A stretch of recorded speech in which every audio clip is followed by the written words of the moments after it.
విద్యార్థుల్లో ఉన్న సృజనాత్మకత వెలికి తీయాలని Akshay drawing school principal Anthoti Prabhakar సూచించారు.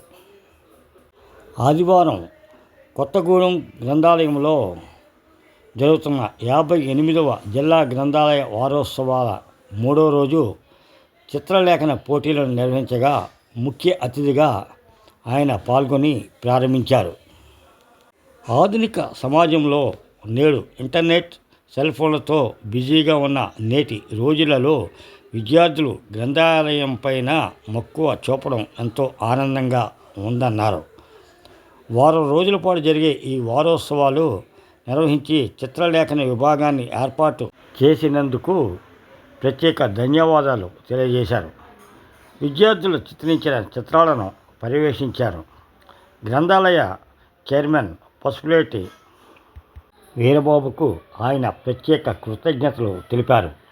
ఈ కార్యక్రమంలో గ్రంథాలయ పాలకులు మృణిమధుల మధుబాబు, చుంచుపల్లి హెచ్ఎం జి సబిత, రమాదేవి, విద్యార్థుల తల్లిదండ్రులు తదితరులు పాల్గొన్నారు.